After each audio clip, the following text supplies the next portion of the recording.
सत्य सनातन धर्म की जय। बोलिए प्रेम से सब संतों की जय। सभी यति सती सन्यासी साधु महात्मा पंडित पुरोहित भक्त विद्वान जो भी इस धरती पर आए, जिसने उस सच्चाई को हासिल किया, उसने एक ही बात समझाया है कि मनुष्य की जिंदगी अनमोल है। इस अनमोल जिंदगी से ऐसा कुछ खास कर्तव्य करना चाहिए जिससे जीवन की कीमत मिल जाए। अनमोल जिंदगी से हम पूरे जीवन भर ऐसा काम करते हैं जो मोल के अंतर्गत आता है। अनमोल केवल परमात्मा है। ये अनमोल जिंदगी उस अनमोल को प्राप्त करने के लिए मिला है। अगर उसको पाने के लिए, उसको जानने के लिए, पहचानने के लिए हमने उपाय नहीं किया तो इसका मतलब है कि सब काम अधूरे हैं। जितने भी काम किए वो सब मिलकर हमारी आत्मा को संतुष्ट नहीं कर पाएंगे। हमारी आत्मा अगर इस जीवन में संतुष्ट नहीं हुई तो इससे सुंदर भाइयों बहनों और कोई भी जिंदगी नहीं है। ये तो इतनी पावन और कर्म से भरी हुई जिंदगी बताई जाती है कि जिसके लिए देवता तरसते हैं। जो कर्म मनुष्य कर सकता है देवता नहीं कर सकते। आप प्रायः देखते हैं कि बड़े बड़े देवता के स्थान बने हैं, लेकिन वहां भी मनुष्य ही दीपक जलाता है। वो अपने मंदिर में दीपक नहीं जलाते, क्योंकि मनुष्य एक ऐसी जिंदगी है जो भोग यौन और कर्म यौन दोनों है। देवता के यहाँ भोग ही भोग है, भोग की कोई कमी नहीं है। अज्ञानता में जब से मनुष्य अपने जीवन को संभालता है, शुरू करता है, और जब तक चला नहीं जाता वो भोग के लिए ही सारे काम करता है। और देवता को अनायास ही भोग मिला है, ऐसा भोग कि जो मनुष्य सुना भी ना। लेकिन महापुरुष कहते हैं कि हमें गुरु संदेश सुनाते हैं, इसको सब कोई क्या जाने। हमें गुरु संदेश सुनाते हैं, इसको सब कोई क्या जाने। यह परम लाभ की बातें हैं, इसको सब कोई क्या जाने। यह परम लाभ की बातें हैं, इसको सब कोई क्या जाने। ऐसा कोई संजोग नहीं जिसमें हो कभी वियोग नहीं। ऐसा कोई संजोग नहीं जिसमें हो कभी वियोग नहीं। ऐसा कोई सुख भोग नहीं जिसके पीछे दुख रोग नहीं। ऐसा कोई सुख भोग नहीं जिसके पीछे दुख रोग नहीं। भोगी बन सब पछताते हैं, इसको सब को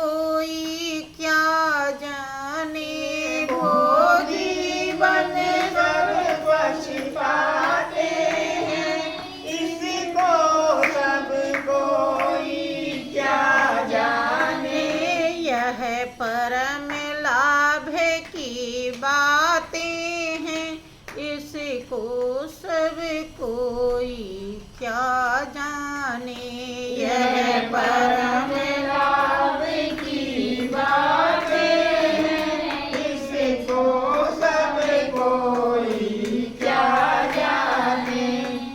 महापुरुष अपने अनुभव को व्यक्त करते हुए दुनिया वालों को समझाया है कि ऐसा कोई संयोग नहीं, ये घटनाएं आपके जीवन में हमेशा घटती रहती हैं, लेकिन आप विचार नहीं करते, और विचार न करने के कारण आप उस वास्तविकता को हासिल नहीं कर पाते हैं जो करने के लिए आए, और उसे हासिल नहीं कर पाए तो आत्मा बेचैन की बेचैन इस दुनिया से चली जाती है।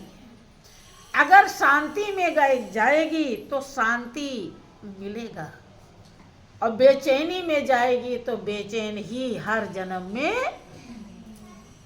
इसीलिए इस जीवन को यहीं पे शांत कर लेना चाहिए, और शांत तभी होगी जब जिसमें शांति भरी हुई है, शांति का जो भंडार है, शांति स्वरूप है, जब हम उसे धारण कर लेंगे। जब तक उसे धारण नहीं करेंगे, देखें दुनिया में जितनी व्यक्ति वस्तु जो चीजें हैं जिसकी हमें बड़ी जरूरत रहती है, लेकिन सब में अशांति है। शांति भी है, कोई कितना भी प्रिय आ जाता है, रिश्तेदार आ गया, थोड़ी देर के लिए खुशी मिलती है, लेकिन 2-4 दिन रह गया, उल्टा पलटा कुछ करने लगा तो वो खुशी दुख में बदल जाता है। फिर लगता है कि देखो तो ये कैसे करे, क्या क्या बिगाड़ रहे, बच्चे कैसे तोड़ फोड़ रहे। मतलब दुनिया की जो भी चीजें हैं, ये हम आलीशान मकान बनाते हैं रहने के लिए, उसमें भी चैन जब वही देता है तभी मिलता है। अगर वो न दे तो कितना भी सुंदर मखमली बिस्तर हो बहन, कभी नींद नहीं आएगी। और वो टाइम फिक्स कर रखा है, कितना दिन घड़ी मिनट आप इस मकान में रहेंगे, उसके यहाँ हिसाब में कोई गड़बड़ी नहीं है। मेरे मालिक के दुकान में सब दुनिया का खाता, जो जैसा कर्म करता सही हिसाब लगाता। आप यहाँ कितना दिन रहेंगे, कितनी श्वास आपको मिली है, वहीं से निर्धारित है, पहले से ही पर भेजा गया है बना के। उससे एक भी श्वास आप ज्यादा पाने वाले नहीं। क्या इस बात पर ध्यान रहता है? किस पर ध्यान रहता है कि आज ये वाला सिस्टम बनाएंगे, आज कुछ अच्छा चीज बनाएं, अच्छा खाएंगे, कहीं घूमने चले। कहीं नहीं मन लगता तो किसी के पास बैठ जाते हैं, कुछ बतियाने लगते हैं। ऐसे करके सुबह उठे, चाय पानी पिया, बनाया, झाड़ू पोंछा लगाया, खाना बना लिया, खिला दिया।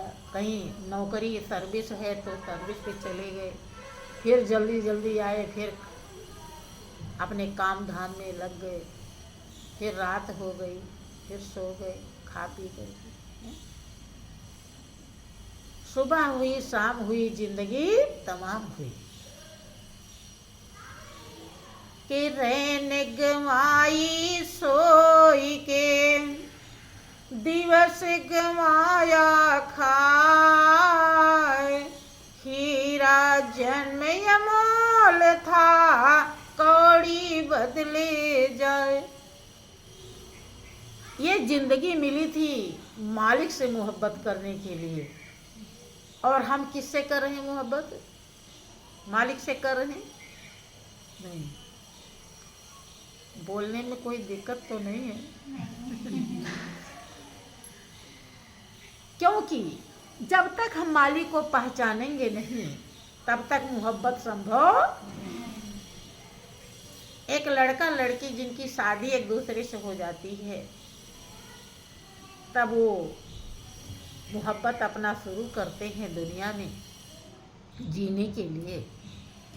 तो चाहे वो पड़ोस में ही क्यों ना हो या कुछ दूरी पर हो, लेकिन जब तक परिचय नहीं हो जाता, शादी नहीं हो जाती, उनसे रिश्ता नहीं जुड़ जाता, तब तक मोहब्बत संभव नहीं। ऐसे हमारा मालिक जर्रे जर्रे में विराजमान है, कण कण में रम रहा है, लेकिन जब तक उसका परिचय नहीं होगा, पहचान नहीं होगी, जाने बिन न होए प्रतीति और बिन प्रतीति होए नहीं प्रीति, और प्रेम बिना नहीं भगत दृढ़ाई, जिन खगपति जल के चिकनाई। जब भक्ति लोग दिखाते हैं कि हम माँ के भक्त हैं, हम शंकर के भक्त हैं, हम कृष्ण के भक्त हैं, क्या करते कि शंकर के भक्त हैं तो सुबह लोटा लेकर के जल चढ़ाने चले जाते हैं। किसके लिए चढ़ाते हैं जल? कभी कहते हैं कि शंकर जी आप कब हमसे मिलेंगे? है? नहीं, ये तो याद ही नहीं रहता है, यह तो याद होने वाला भी नहीं है, क्योंकि ये लक्ष्य ही नहीं है। लक्ष्य क्या है कि शंकर जी भोले भंडारी हैं, जो कुछ मांगेंगे तो दे देंगे। 10 रुपये का प्रसाद चढ़ाएंगे, वो कार कोठी बहुत मांगेंगे। तो ये क्या प्रेम है कि व्यापार है? फिर कहाँ से जीवन का लक्ष्य कभी पूरा होगा? सच्चाई जीवन की सत्संग दर्शाता है। समझ रहे हैं? जब तक हम इस रहस्य को नहीं समझेंगे, इसके लिए क्या करना होता है? हमें पुण्य कमाना होता है। जब हमारे जीवन में पुण्य कमाई हो जाएगी, तब हमारे हृदय में जिज्ञासा पैदा होगा कि जिस शक्ति ने हमें अंधेरी कोठरी में 9 महीने गढ़ के तैयार किया, वो कारीगर कहाँ है? हमें ध्यान आएगा कि हमारे माता पिता तो खाली बहाना थे, बनाया तो किसी और ने, पाला पोसा किसी और ने, ये तो खाली बाहर से किए। भाई बाहर से माँ बहुत तेल मालिश करे, दूध पिलावे, लेकिन दूध अंदर ही ना जाए, अंदर जाने वाली नली ही ठीक ना हो, बड़ा हो जाएगा बच्चा, कुछ नहीं होगा। अर्थात परम पिता सब कुछ, पिता तो एक निमित्त बहाना होते, परम पिता सब कुछ करता है, और उसी से हमें प्रेम नहीं है कि परम पिता से प्यार नहीं, शुद्ध रहा व्यवहार नहीं, इसीलिए तो आज देख लो सुखी कोई नर नार नहीं। यही कारण है घर में धन की कमी नहीं होती, परिवार भी होते हैं, सब माता पिता भाई बंधु बेटा बेटी सब कोई हो जाता है, लेकिन वो संतुष्टि नहीं होती जो हमारे हृदय में होनी चाहिए, क्योंकि जो सर्वस्व है, सब कुछ है, हम उसी को भूल गए। अब पेड़ की जड़ को काट दें और कहें कि अब खूब फलेगा और आनंद से हम फल खाएंगे, तो संभव है? कब संभव होगा? जब पेड़ की जड़ में पानी डालेंगे, और काट ही दिए तो पेड़ का जड़ अर्थात सर्वस्व सर्वाधार पालनहार सर्वनियंता सर्वव्यापक एक ही मालिक है। चाहे उसे आप माँ कहें, चाहे आप उसे पिता कहें, चाहे भगवान कहें, ईश्वर गॉड कहें, अल्लाह कहें, कुछ भी कहें, एक है वो। आप सुनते हैं कि सबका मालिक एक। तुम हो एक अगोचर सबके प्राणपति। आप ये आरती गाते हो, गाए हो? ओम जय जगदीश हरि के ये लाइन का अर्थ जरा मुझे बताओ। तुम हो एक अगोचर सबके प्राणपति, बता लोगे?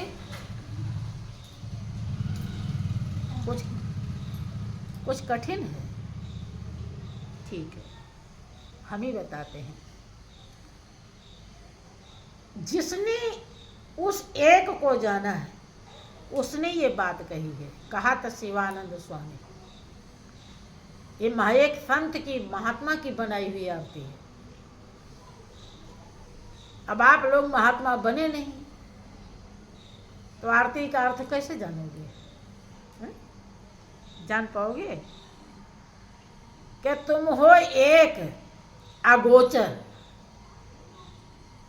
अगोचर, गो माने इंद्रियां और चर माने चरती माने जाती हैं, विचरण करती। कौन इंद्रियां हैं? 10 इंद्रियां, 5 कर्म इंद्रियां और 5 ज्ञान इंद्रियां, 11वां मन, 12वां बुद्धि। इन 12 से वो नजर नहीं आता। अगोचर, जहां तक इंद्रियां जाती हैं वहां तक वो मालिक मिलने वाला नहीं है। वो एक और सबके प्राणों का पति है, मालिक। तभी तो प्राण पर किसी का अधिकार नहीं है, नहीं, उसी का है। जब तक मर्जी कहे रखे और नहीं तो निकाल दे। इन बात उस पर गौर करना चाहिए, विचार करना चाहिए। हाय हाय हाय हाय करते रहते हैं और एक दिन आ जाता है बुलावा, हम चले जाते हैं। नहीं, विचार करने के लिए जिंदगी मिली है। इसमें नहीं किया तो कल के वो गाय बैल भैंस बकरी बना देगा तो कर पाएंगे?